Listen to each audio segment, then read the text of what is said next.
Un projet d'intervention de proximité ou de quartier qui se déroule présentement à Sherbrooke. Comment bâtir des synergies entre ceux qui font du travail clinique de proximité et l'action communautaire ou le développement des communautés. Réseauter les résidents entre eux. Alors, ça veut dire donc de favoriser la cohésion sociale dans le quartier, rejoindre des gens en groupe et voir avec eux quelle compréhension ils ont du fait qu'ils soient pauvres ou mal logés ou qu'ils vivent dans un environnement toxique, etc., etc. Et que cette conscience critique-là mène à une forme d'empowerment individuel et collectif. En termes d'objectifs, c'était contribuer à l'approfondissement des connaissances en regard des caractéristiques des interventions de première ligne en santé et services sociaux qui sont les plus susceptibles de contribuer à l'accessibilité, la continuité, la qualité et à l'efficacité, enfin, vous connaissez tous ces termes-là, de la prestation des services en C3S. Donc, pour nous, c'était une logique de reaching out, d'aller vers les gens. Les résultats à l'égard des déterminants sociaux, on peut dire qu'il y a que la combinaison de logiques d'intervention qui permet une réponse aux besoins psychosociaux tout en augmentant le soutien social. Graduellement, il y a de plus en plus de bénévoles ou de personnes pivots qui sont dans le quartier et qui sont prêts à accompagner, soutenir, et qu'avec le renfort des nouveaux intervenants qui seront là, je pense qu'il y aurait vraiment un impact qui pourrait peut-être même être mesuré.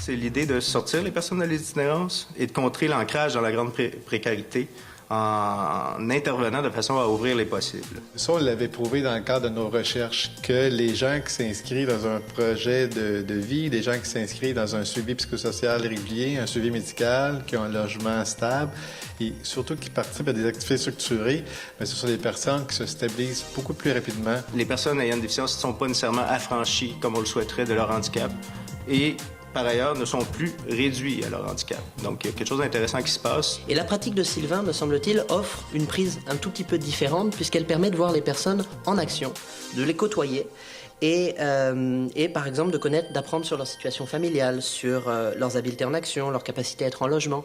En travaillant sur une 60aine de cas de personnes à la rue, on constitue vraiment une mémoire collective des personnes dans cette situation-là, donc en situation précaire.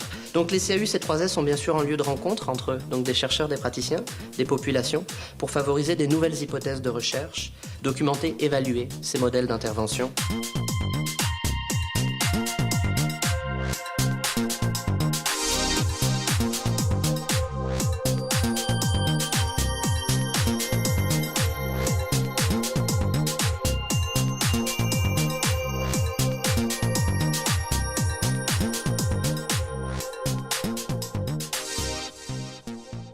Le plan novateur d'intégration sociale.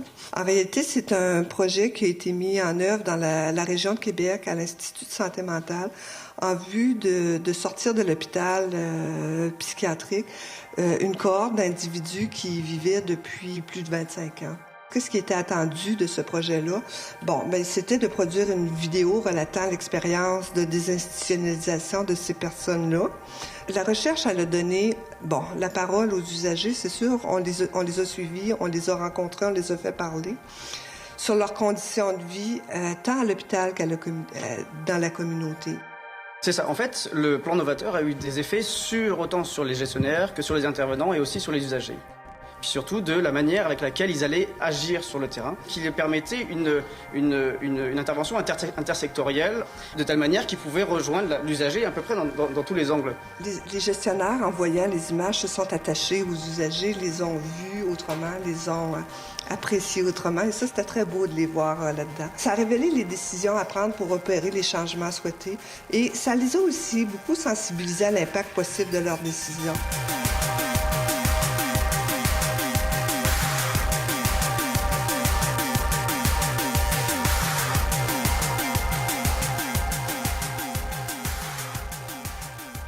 Notre question de départ, ça a été de dire en quoi la gentrification, ou tout au moins les changements qui se produisent dans des quartiers, renforcent ou amoindrissent les dynamiques d'exclusion sociale des aînés. Le centre de recherche consultait il y a maintenant 6 ans différents organismes aînés de la région de Montréal pour leur poser des questions, en fait, donc aussi de voir avec eux, identifier des priorités de recherche ou des problématiques de recherche. Donc, en tout, on a rencontré 30 aînés dans le cadre d'entretien semi-dirigé. En fait, il y a une importante hétérogénéité dans les populations qu'on a rencontrées. Et chez les locataires, généralement, la perception des changements qu'ils ont eu dans le quartier est nettement moins positive et parfois même carrément problématique. Limiter les possibilités ou les critères d'éviction des personnes âgées de 75 ans et plus, mettre en place des mécanismes d'information et de consultation spécifiques aux aînés les plus vulnérables. En termes d'aménagement urbain, de maintenir une variété de l'offre commerciale locale.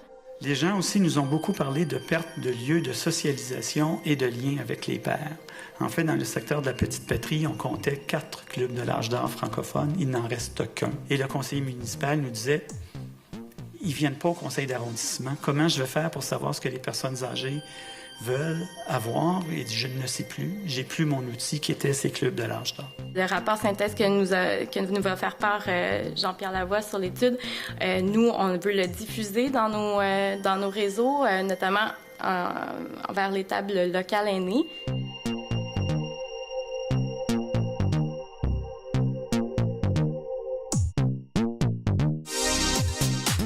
Pour travailler sur la question d'exclusion sociale des travailleurs immigrants exposés aux risques professionnels, on a travaillé sur un partenariat très, très serré pour définir les avenues de recherche et orienter les solutions. Travailler sur des résultats qui nous ont démontré les problèmes d'exclusion et les partenaires associés au projet, les partenaires du milieu nous ont demandé, oui, mais toutes ces affaires-là négatives, est-ce qu'on ne pourrait pas aussi extraire de l'étude les bonnes pratiques? On est dans une refonte de la loi de la santé et sécurité au travail, puis on se rend compte qu'on n'a jamais rien écrit sur les travailleurs immigrants et qu'on souhaite que les petites entreprises deviennent autonomes, entre autres sur la formation des travailleurs, l'accompagnement des employeurs aussi.